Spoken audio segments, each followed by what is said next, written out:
Hello friends, welcome back to Tube Talk. No drama, no paid views, only honest reviews. दोस्तों, आज हम बात करने वाले हैं JL50 की, जो कि सितंबर 4 को सोनी लाइव पर रिलीज़ होने वाली थी, लेकिन 3 सितंबर को ही रात को 10 बजे से ये स्ट्रीम होना चालू हो गई थी। दोस्तों, अब हमने इसे पूरा देख लिया है, क्योंकि इसके अंदर सिर्फ 4 एपिसोड्स हैं, तो आप इसे वेब सीरीज़ नहीं कह सकते, एक मिनी सीरीज़ है जिसमें केवल 4 एपिसोड हैं और हर एपिसोड 30 से 35 मिनट की लेंथ का है। JL50 का प्लॉट बेस्ड है एक ट्रू इंसिडेंट पे, जिसमें 1954 में एक TWA 513 नाम की फ़्लाइट सडनली मिस्टीरियस सर्कमस्टांसेस में गायब हो गई थी और उसके बाद 1989 में वो अपने आप लैंड हो गई थी, सभी पैसेंजर्स और कॉकपिट में बैठे हुए लोगों के कंकाल के साथ।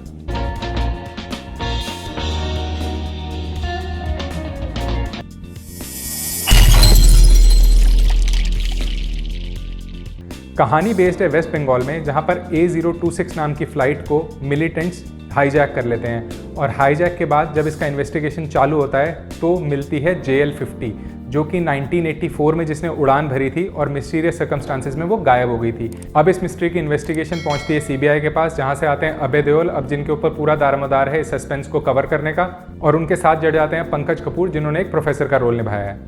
तो क्या कनेक्शन है JL50 और A026 में, और क्या रहस्य है 35 साल के गैप का जिसके बाद ये फ्लाइट वापस आ गई है, या फिर ऐसा कोई भी रहस्य नहीं है और ये किसी की चाल है पुलिस की इन्वेस्टिगेशन को मोड़ने के लिए? ये सब जानने के लिए तो आपको देखनी पड़ेगी JL50। लेकिन आइए हम आपको बताते हैं इसके पॉजिटिव्स और नेगेटिव्स। अगर इस वेब सीरीज़ के पॉजिटिव्स की बात करूं तो इसका कॉन्सेप्ट काफ़ी फ्रेश है और काफ़ी यूनिक है। आजकल 90% जो वेब सीरीज़ आप लोग देख रहे हैं वो सारी क्राइम थ्रिलर हैं और नए कॉन्सेप्ट्स की आजकल कमी है। उस लिहाज से देखा जाए तो इसका कॉन्सेप्ट आपको काफ़ी फ्रेश और यूनिक लगेगा। वेब सीरीज़ के जो कैमरा शूट्स लिए गए हैं वो काफ़ी अच्छे हैं। ऐसा लगता है कि ड्रोन का इस्तेमाल किया गया है, तो ड्रोन शॉट्स की वजह से काफ़ी गहराई है उस पिक्टोग्राफी में। इसके अलावा पंकज कपूर, जैसी उनसे उम्मीद थी उन्होंने वैसी एक्टिंग की है और पूरी वेब सीरीज़ को अपने कंधों पर उठाया हुआ है। इसके अलावा अभय देओल ने भी अपने रोल में काफ़ी अच्छा काम किया है, लेकिन उनके रोल की शायद रिक्वायरमेंट थी कि उन्हें एक बोल्ड लुक देना है, इसलिए वो काफ़ी वेब सीरीज़ में बोल्ड लुक में रहे हैं, जिस वजह से उनकी एक्टिंग थोड़ी सी डल हो जाती है। अगर नेगेटिव्स की बात करूँ तो साइ-फाई थ्रिलर जैसी वेब सीरीज़ को बनाने के लिए जिस स्टोरी लाइन और स्क्रीन प्ले की रिक्वायरमेंट होती है इम्पैक्ट क्रिएट करने के लिए, वो JL50 में काफ़ी हद तक मिसिंग है। और इसकी राइटिंग और स्क्रीन प्ले की वजह से आप कई जगह पर स्टोरी में गलतियां ढूंढने की कोशिश करते हैं और आपको कई कई सीन्स में ऐसा लगता है कि आखिर ये हो क्या रहा है। इसके अलावा इसके साइंस के, क्वांटम फिजिक्स के कॉन्सेप्ट को इसमें यूज़ किया गया है, जिससे रिलेट करना थोड़ा सा मुश्किल है आम जनता के लिए।